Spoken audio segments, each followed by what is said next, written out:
Sir Arthur Conan Doyle, The Reigate Squires, an audiobook, narrated by David McCran.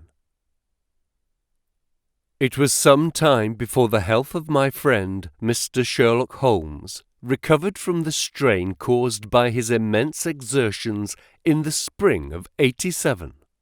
The whole question of the Netherland Sumatra Company and of the colossal schemes of Baron Maupertuis are too recent in the minds of the public and are too intimately concerned with politics and finance to be fitting subjects for this series of sketches. They led, however, in an indirect fashion to a singular and complex problem which gave my friend an opportunity of demonstrating the value of a fresh weapon among the many with which he waged his lifelong battle against crime. On referring to my notes, I see that it was upon the 14th of April that I received a telegram from Lyon, which informed me that Holmes was lying ill in the Hotel Dulong. Within 24 hours, I was in his sick room and was relieved to find that there was nothing formidable in his symptoms. Even his iron constitution, however, had broken down under the strain of an investigation which had extended over 2 months, during which period he had never worked less than 15 hours a day, and had more than once, as he assured me, kept to his task for 5 days at a stretch. Even the triumphant issue of his labours could not save him from reaction after so terrible an exertion, and at a time when Europe was ringing with his name, and when his room was literally ankle-deep with congratulatory telegrams, I found him a prey to the blackest depression. Even the knowledge that he had succeeded where the police of 3 countries had failed, and that he had outmanoeuvred at every point the most accomplished swindler in Europe, was insufficient to rouse him from his nervous prostration. 3 days later we were back in Baker Street together, but it was evident that my friend would be much the better for a change, and the thought of a week of springtime in the country was full of attractions to me also. My old friend, Colonel Hayter, who had come under my professional care in Afghanistan, had now taken a house near Reigate in Surrey, and had frequently asked me to come down to him upon a visit. On the last occasion he had remarked that if my friend would only come with me, he would be glad to extend his hospitality to him also. A little diplomacy was needed, but when Holmes understood that the establishment was a bachelor one, and that he would be allowed the fullest freedom, he fell in with my plans, and a week after our return from Lyon, we were under the Colonel's roof. Hayter was a fine old soldier who had seen much of the world, and he soon found, as I had expected, that Holmes and he had much in common. On the evening of our arrival, we were sitting in the Colonel's gun-room after dinner. Holmes stretched upon the sofa, while Hayter and I looked over his little armoury of firearms. "By the way," said he suddenly, "I think I'll take one of these pistols upstairs with me in case we have an alarm." "An alarm?" said I. "Yes, we've had a scare in this part lately. Old Acton, who is one of our county magnates, had his house broken into last Monday. No great damage done, but the fellows are still at large." "No clue?" asked Holmes, cocking his eye at the Colonel. "None as yet, but the affair is a petty one of our little country crimes, which must seem too small for your attention, Mr. Holmes, after this great international affair." Holmes waved away the compliment, though his smile showed that it had pleased him. "Was there any feature of interest?" "I fancy not. The thieves ransacked the library and got very little for their pains. The whole place was turned upside down, drawers burst open, and presses ransacked, with the result that an odd volume of Pope's Homer, 2 plated candlesticks, an ivory letter-weight, a small oak barometer, and a ball of twine are all that have vanished." "What an extraordinary assortment!" I exclaimed. "Oh, the fellows evidently grabbed hold of everything they could get." Holmes grunted from the sofa. "The county police ought to make something of that," said he. "Why, it is surely obvious that—" But I held up a warning finger. "You are here for a rest, my dear fellow. For heaven's sake, don't get started on a new problem when your nerves are all in shreds."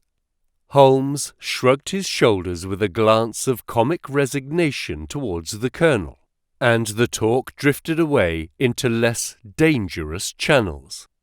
It was destined, however, that all my professional caution should be wasted, for the next morning the problem obtruded itself upon us in such a way that it was impossible to ignore it, and our country visit took a turn which neither of us could have anticipated. We were at breakfast when the Colonel's butler rushed in with all his propriety shaken out of him. "Have you heard the news, sir?" he gasped. "At the Cunninghams, sir." "Burglary!" cried the Colonel, with his cup of coffee in mid-air. "Murder!" The Colonel whistled. "By Jove!" said he. "Who's killed, then? The J.P. or his son?" "Neither, sir. It was William, the coachman. Shot through the heart, sir, and never spoke again." "Who shot him, then?" "The burglar, sir. He was off like a shot and got clean away. He just broke in at the pantry window when William came on him and met his end in saving his master's property." "What time?" "It was last night, sir, somewhere about 12. "Ah, then, we'll step over afterwards," said the Colonel, coolly settling down to his breakfast again. "It's a baddish business," he added when the butler had gone. "He's our leading man about here, is old Cunningham, and a very decent fellow too. He'll be cut up over this, for the man has been in his service for years, and was a good servant. It's evidently the same villains who broke into Acton's." "And stole that very singular collection," said Holmes thoughtfully. "Precisely." It may prove the simplest matter in the world, but all the same, at first glance, this is just a little curious, is it not? A gang of burglars acting in the country might be expected to vary the scene of their operations, and not to crack 2 cribs in the same district within a few days. When you spoke last night of taking precautions, I remember that it passed through my mind that this was probably the last parish in England to which the thief or thieves would be likely to turn their attention, which shows that I still have much to learn. "I fancy it's some local practitioner," said the Colonel. "In that case, of course, Acton's and Cunningham's are just the places he would go for, since they are far the largest about here." "And richest?" "Well, they ought to be, but they've had a lawsuit for some years which has sucked the blood out of both of them, I fancy. Old Acton has some claim on half Cunningham's estate, and the lawyers have been at it with both hands." "If it's a local villain, there should not be much difficulty in running him down," said Holmes with a yawn. "All right, Watson, I don't intend to meddle." "Inspector Forrester, sir," said the butler, throwing open the door. The official, a smart, keen-faced young fellow, stepped into the room. "Good morning, Colonel," said he. "I hope I don't intrude, but we hear that Mr. Holmes of Baker Street is here." The Colonel waved his hand towards my friend, and the inspector bowed. "We thought that perhaps you would care to step across, Mr. Holmes." "Ha, ha, ha! The fates are against you, Watson," said he, laughing. "We were chatting about the matter when you came in, Inspector. Perhaps you can let us have a few details." As he leaned back in his chair in the familiar attitude, I knew that the case was hopeless. We had no clue in the Acton affair, but here we have plenty to go on, and there's no doubt it is the same party in each case. The man was seen. "Ah, yes, sir, but he was off like a deer after the shot that killed poor William Kerwin was fired.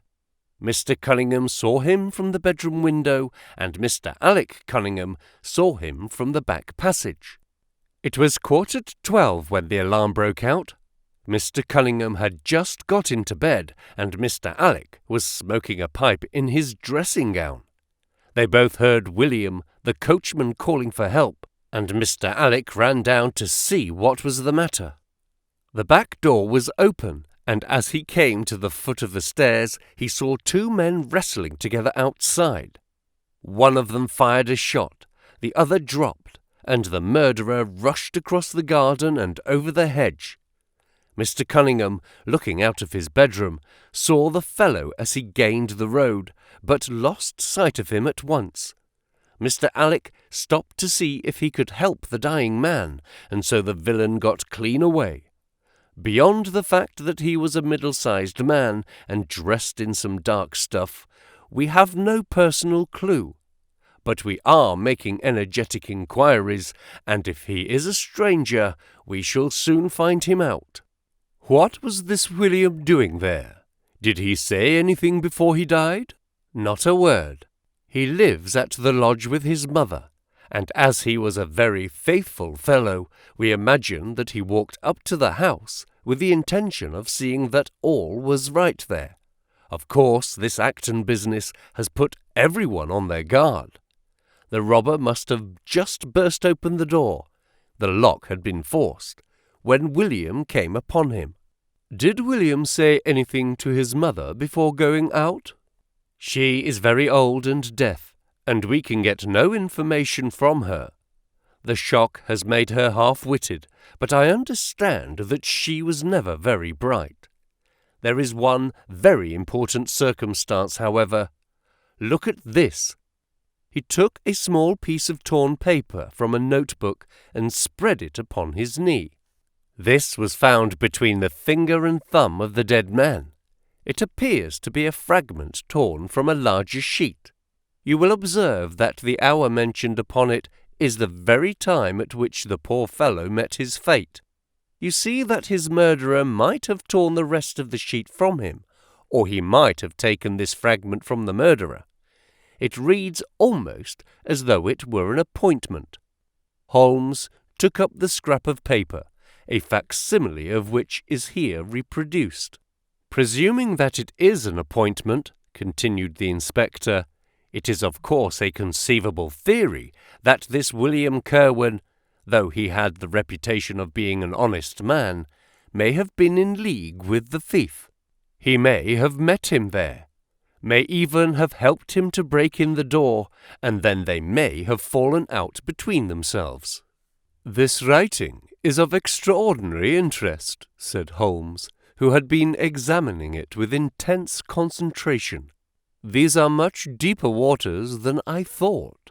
He sank his head upon his hands, while the inspector smiled at the effect which his case had had upon the famous London specialist.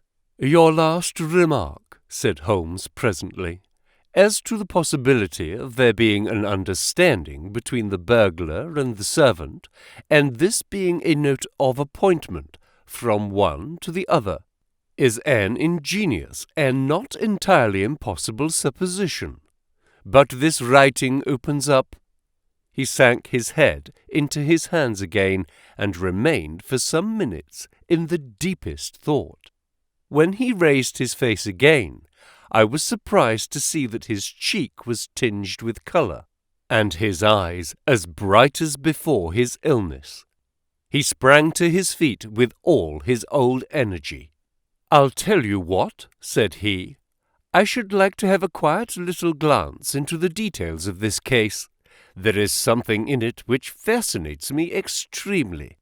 If you will permit me, Colonel, I will leave my friend Watson and you, and I will step round with the inspector to test the truth of one or two little fancies of mine. I will be with you again in half an hour." An hour and a half had elapsed before the inspector returned alone. "Mr. Holmes is walking up and down in the field outside," said he. "He wants us all four to go up to the house together." "To Mr. Cunningham's?" "Yes, sir." "What for?" The inspector shrugged his shoulders. "I don't quite know, sir. Between ourselves, I think Mr. Holmes had not quite got over his illness yet. He's been behaving very queerly, and he is very much excited." "I don't think you need to alarm yourself," said I. "I have usually found that there is method in his madness." "Some folks might say there was madness in his method," muttered the inspector.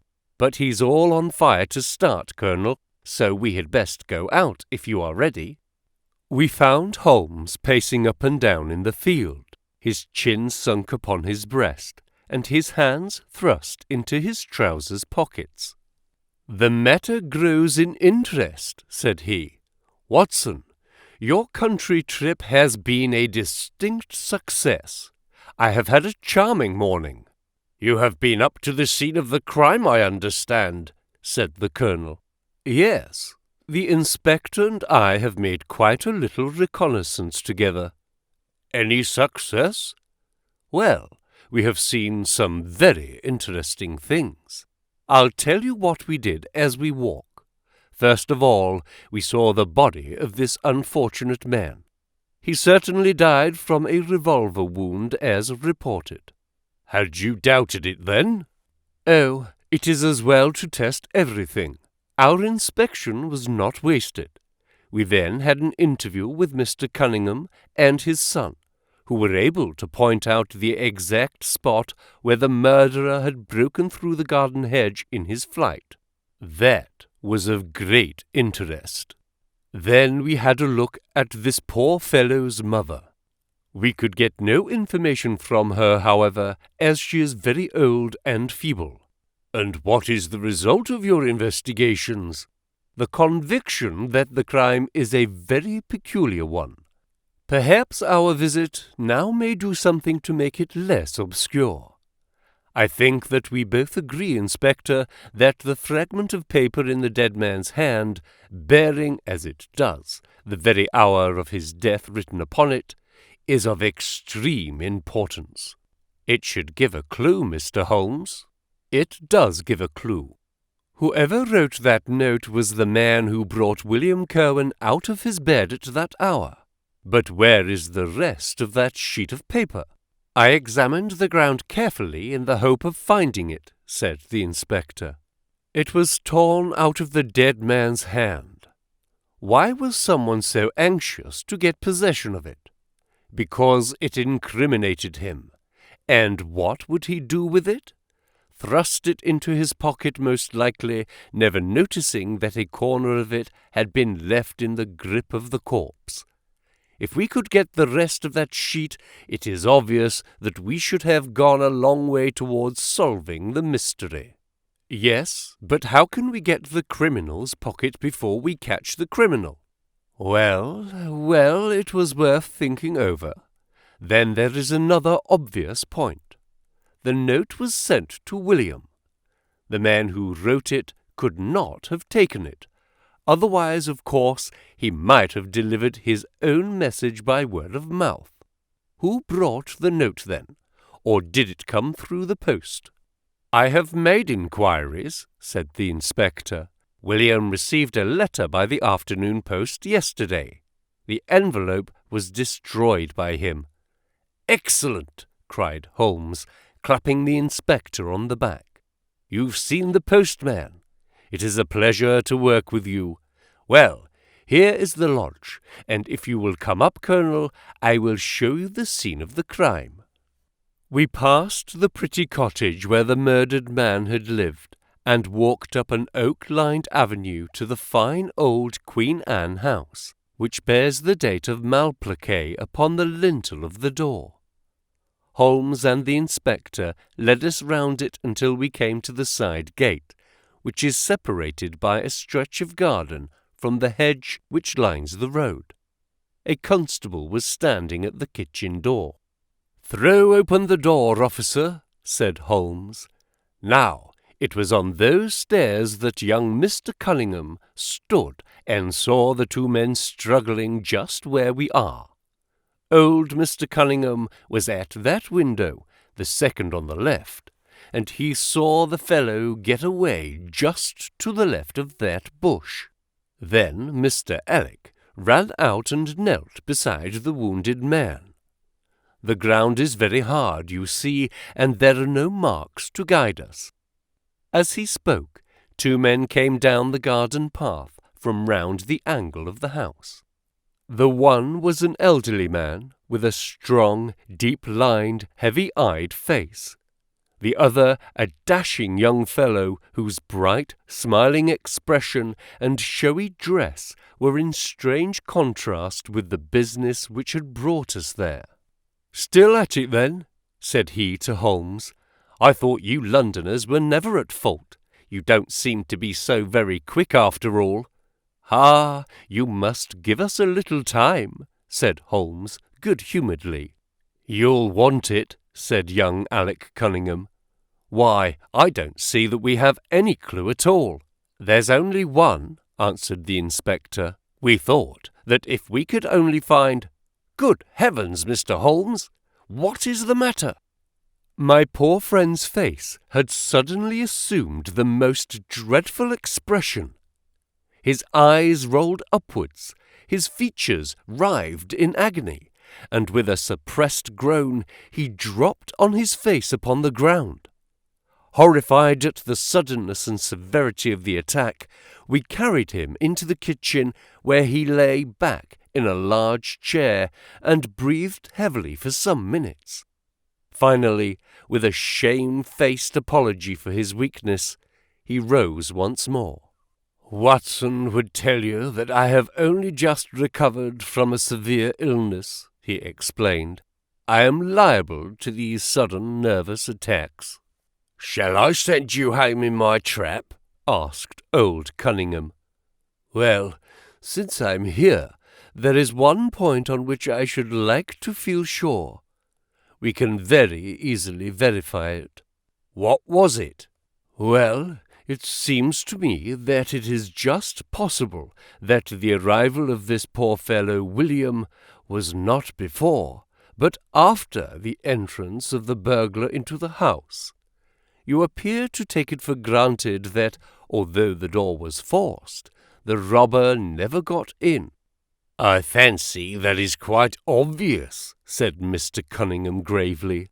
"Why, my son Alec had not yet gone to bed, and he would certainly have heard anyone moving about." "Where was he sitting?" "I was smoking in my dressing-room." "Which window is that?" "The last on the left next to my father's." "Both of your lamps were lit, of course?" "Undoubtedly." "There are some very singular points here," said Holmes, smiling. "It is not extraordinary that a burglar, and a burglar who had had some previous experience, should deliberately break into a house at a time when he could see from the lights that two of the family were still afoot." "He must have been a cool hand." "Well, of course, if the case were not an odd one, we should not have been driven to ask you for an explanation," said young Mr. Alec. "But as to your ideas that the man had robbed the house before William tackled him, I think it is a most absurd notion. Wouldn't we have found the place disarranged and missed the things which he had taken?" "It depends on what the things were," said Holmes. "You must remember that we are dealing with a burglar who is a very peculiar fellow, and who appears to work on lines of his own. Look, for example, at the queer lot of things which he took from Acton's. What was it? A ball of string, a letter-weight, and I don't know what other odds and ends." "Well, we are quite in your hands, Mr. Holmes," said old Cunningham. Anything which you or the inspector may suggest will most certainly be done." "In the first place," said Holmes, "I should like you to offer a reward, coming from yourself, for the officials may take a little time before they would agree upon the sum, and these things cannot be done too promptly. I have jotted down the form here, if you would not mind signing it. £50 was quite enough, I thought." "I would willingly give 500, said the J.P., taking the slip of paper and the pencil which Holmes handed to him. "This is not quite correct, however," he added, glancing over the document. "I wrote it rather hurriedly. You see, you begin, 'Whereas at about 1:45 on Tuesday morning an attempt was made,' and so on. It was at 11:45, as a matter of fact." I was pained at the mistake, for I knew how keenly Holmes would feel any slip of the kind. It was his speciality to be accurate as to fact, but his recent illness had shaken him, and this one little incident was enough to show me that he was still far from being himself. He was obviously embarrassed for an instant, while the inspector raised his eyebrows, and Alec Cunningham burst into a little laugh. The old gentleman corrected the mistake, however, and handed the paper back to Holmes. "Get it printed as soon as possible," he said. "I think your idea is an excellent one." Holmes put the slip of paper carefully away into his pocket-book. "And now," said he, "it really would be a good thing that we should all go over the house together and make certain that this rather erratic burglar did not, after all, carry anything away with him." Before entering, Holmes made an examination of the door which had been forced. It was evident that a chisel or strong knife had been thrust in, and the lock forced back with it. We could see the marks in the wood where it had been pushed in. "You don't use bars, then?" he asked. "We have never found it necessary." "You don't keep a dog?" "Yes, but he is chained on the other side of the house." "When do the servants go to bed?" "About 10. "I understand that William was usually in bed also at that hour." "Yes." "It is singular that on this particular night he should have been up. Now, I should be very glad if you would have the kindness to show us over the house, Mr. Cunningham." A stone-flagged passage, with the kitchens branching away from it, led by a wooden staircase directly to the first floor of the house.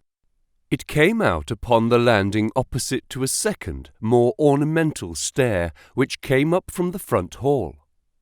Out of this landing opened the drawing-room and several bedrooms, including those of Mr. Cunningham and his son. Holmes walked slowly, taking keen note of the architecture of the house. I could tell from his expression that he was on a hot scent, and yet I could not in the least imagine in what direction his inferences were leading him. "My good sir," said Mr. Cunningham with some impatience, "this is surely very unnecessary. That is my room at the end of the stairs, and my son's is the one beyond it. I leave it to your judgment whether it is possible for the thief to have come up here without disturbing us." "You must try round and get on a fresh scent, I fancy," said the son, with a rather malicious smile. "Still, I must ask you to humour me a little further. I should like, for example, to see how far the windows of the bedrooms command the front. This, I understand, is your son's room?" He pushed open the door. "And that, I presume, is the dressing-room in which he sat smoking when the alarm was given. Where does the window of that look out to?"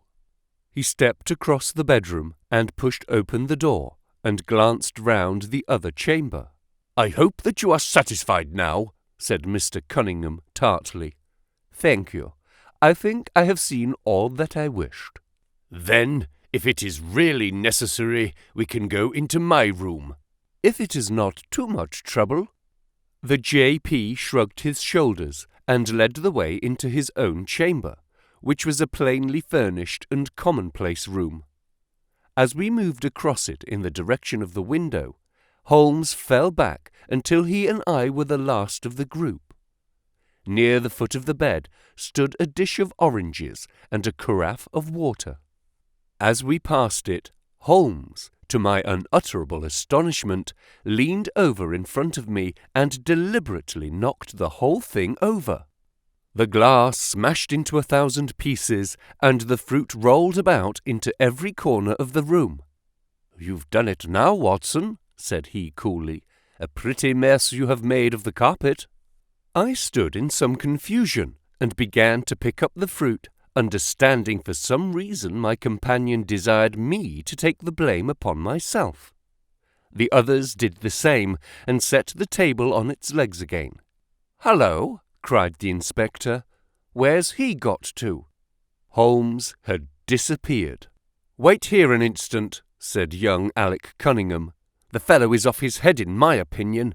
Come with me, father, and see where he has got to." They rushed out of the room, leaving the inspector, the colonel, and me staring at each other.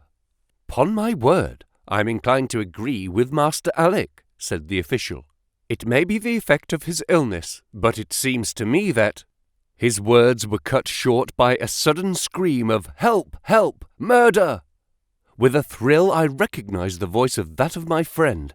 I rushed madly from the room onto the landing. The cries, which had sunk down into a hoarse, inarticulate shouting, came from the room which we had first visited. I dashed in, and on into the dressing-room beyond. The two Cunninghams were bending over the prostrate figure of Sherlock Holmes, the younger clutching his throat with both hands, while the elder seemed to be twisting one of his wrists. "Arrest these men, Inspector!" he gasped. "On what charge?" "That of murdering their coachman, William Kirwan." The inspector stared about him in bewilderment. "Oh, come now, Mr. Holmes," said he at last. "I'm sure you don't really mean to—" "Tut, man! Look at their faces!" cried Holmes curtly. Never, certainly, have I seen a plainer confession of guilt upon human countenances. The older man seemed numbed and dazed, with a heavy, sullen expression upon his strongly marked face. The son, on the other hand, had dropped all that jaunty, dashing style which had characterized him, and the ferocity of a dangerous wild beast gleamed in his dark eyes and distorted his handsome features. The inspector said nothing, but, stepping to the door, he blew his whistle. Two of his constables came at the call.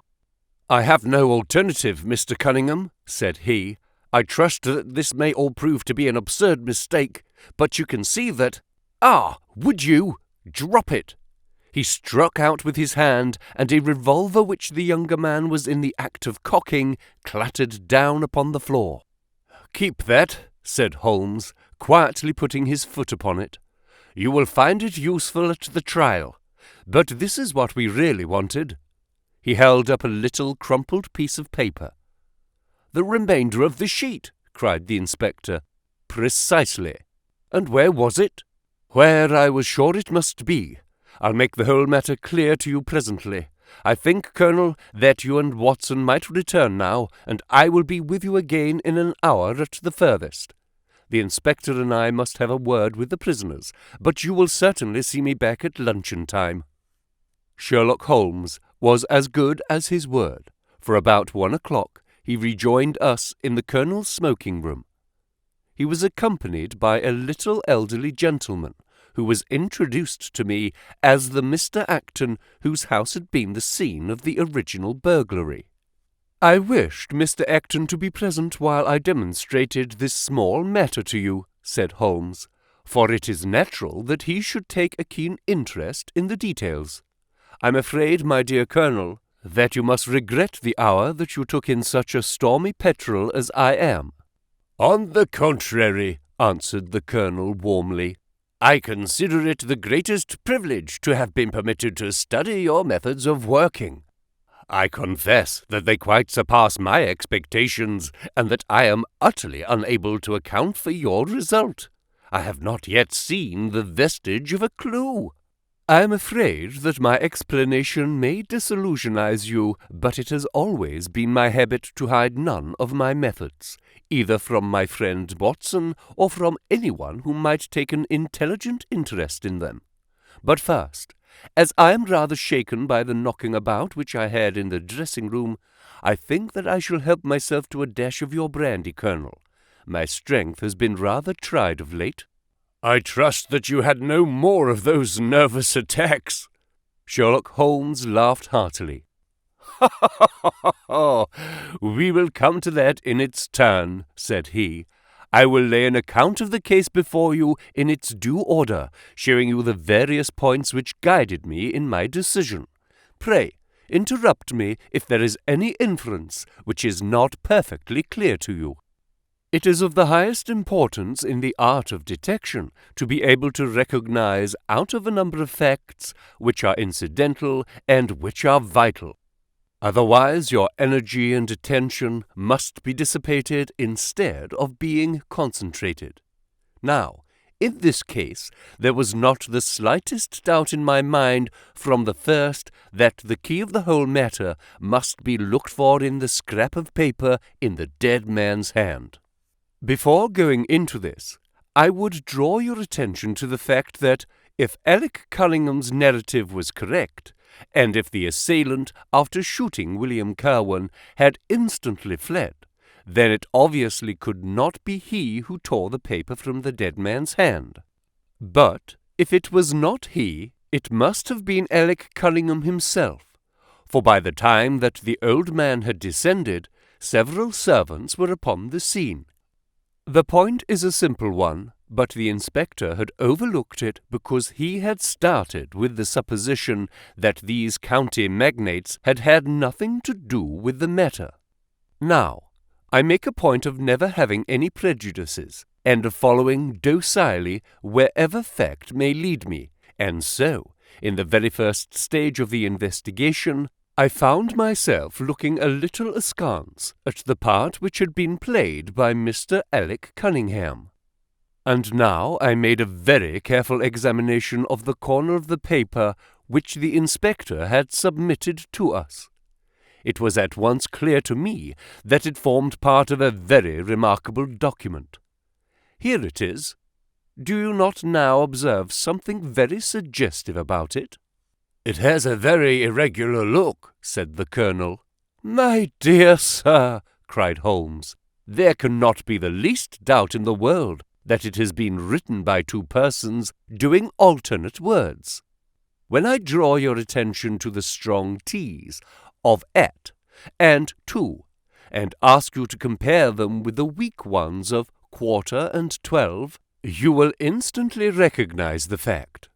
A very brief analysis of these four words would enable you to say with the utmost confidence that the learn and the maybe are written in the stronger hand and the what in the weaker." "By Jove, it's as clear as day," cried the Colonel. "Why on earth should two men write a letter in such a fashion?" Obviously, the business was a bad one, and one of the men who distrusted the other was determined that, whatever was done, each should have an equal hand in it. Now, of the two men, it is clear that the one who wrote the at and to was the ringleader. How do you get that? We might deduce it from the mere character of the one hand as compared with the other, but we have more assured reasons than that for supposing it. If you examine this scrap with attention, you will come to the conclusion that the man with the stronger hand wrote all his words first, leaving blanks for the other to fill up. These blanks were not always sufficient, and you can see that the second man had a squeeze to fit his quarter in, between the at and the to, showing that the latter were already written. The man who wrote all his words first is undoubtedly the man who planned the affair. "Excellent!" cried Mr. Acton.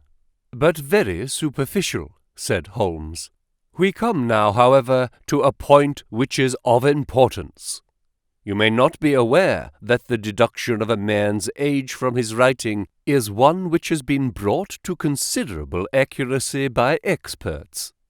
In normal cases, one can place a man in his true decade with tolerable confidence. I say normal cases because ill health and physical weaknesses reproduce the signs of old age, even when the invalid is a youth. In this case, looking at the bold, strong hand of the one, and the rather broken-backed appearance of the other, which still retains its legibility, although the T's have begun to lose their crossing, we can say that the one was the younger man, and the other was advanced in years without being positively decrepit." "Excellent!" cried Mr. Acton again.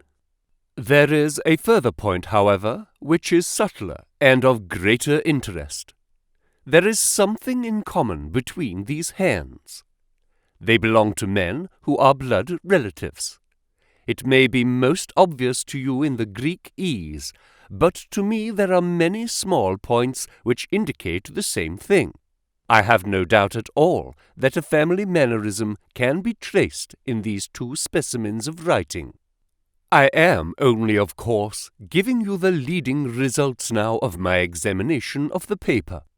There were 23 other deductions which would be of more interest to experts than to you. They all tend to deepen the impression upon my mind that the Cunninghams, father and son, had written this letter. Having got so far, my next step was, of course, to examine into the details of the crime, and to see how far they would help us. I went to the house with the inspector, and saw all that was to be seen. The wound upon the dead man was, as I was able to determine with absolute confidence, fired from a revolver at the distance of something over 4 yards. There was no powder blackening on the clothes. Evidently, therefore, Alec Cunningham had lied when he said that the two men were struggling when the shot was fired. Again, both father and son agreed as to the place where the man escaped into the road. At that point, however, as it happens, there is a broadish ditch moist at the bottom. As there were no indications of boot marks about this ditch, I was absolutely sure not only that the Cunninghams had again lied, but that there had never been any unknown man upon the scene at all. And now I have to consider the motive of this singular crime. To get at this, I endeavoured first of all to solve the reason of the original burglary at Mr. Acton's.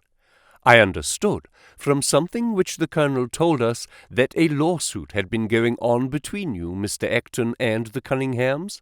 Of course, it instantly occurred to me that they had broken into your library with the intention of getting at some document which might be of importance in the case. "Precisely so," said Mr. Acton. "There can be no possible doubt as to their intentions. I have the clearest claim upon half of their present estate, and if they could have found a single paper, which fortunately was in the strong box of my solicitors, they would undoubtedly have crippled our case." "There you are," said Holmes, smiling. "It was a dangerous, reckless attempt in which I seem to trace the influence of young Alec. Having found nothing, they tried to divert suspicion by making it appear to be an ordinary burglary, to which end they carried off whatever they could lay their hands upon. That is all clear enough, but there was much that was still obscure. What I wanted above all was to get the missing part of that note. I was certain that Alec had torn it out of the dead man's hand, and almost certain that he must have thrust it into the pocket of his dressing-gown. Where else could he have put it? The only question was whether it was still there.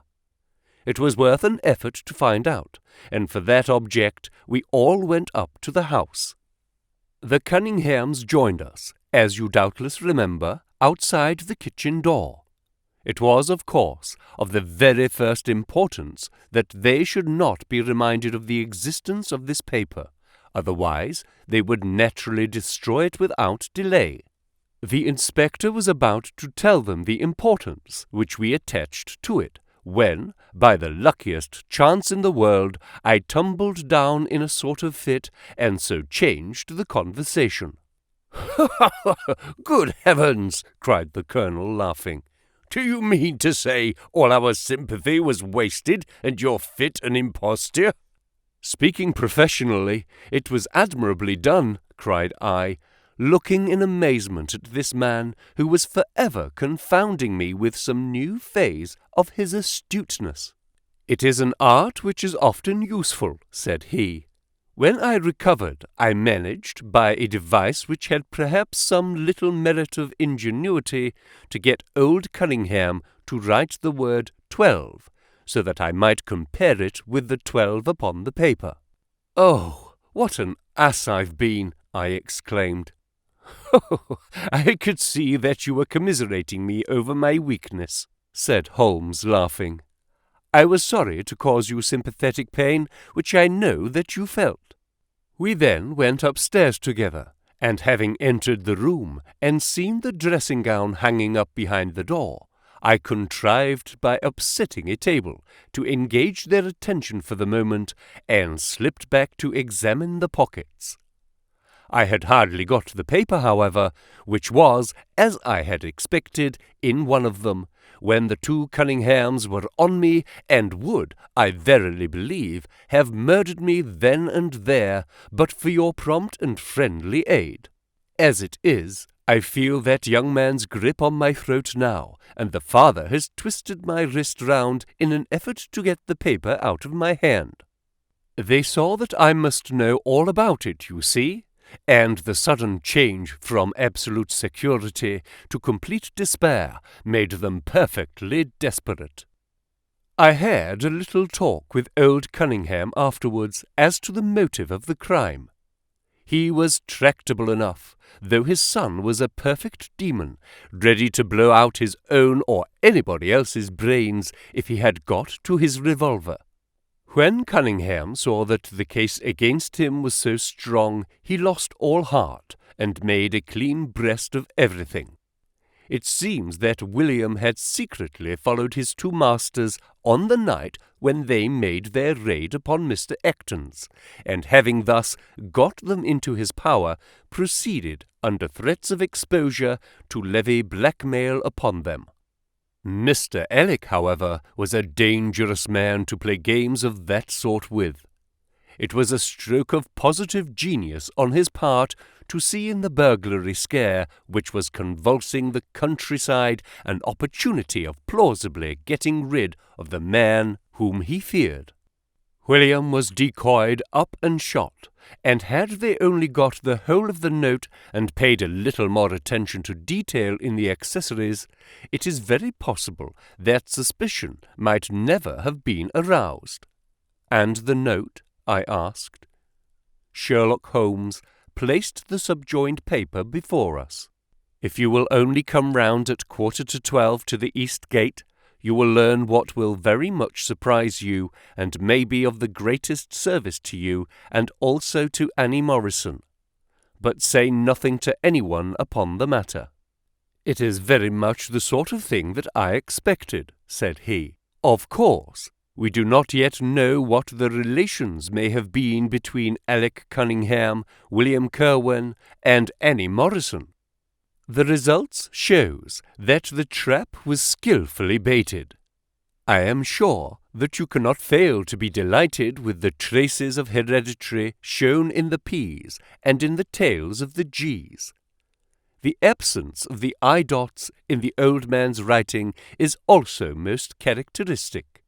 Watson, I think our quiet rest in the country has been a distinct success, and I shall certainly return much invigorated to Baker Street tomorrow."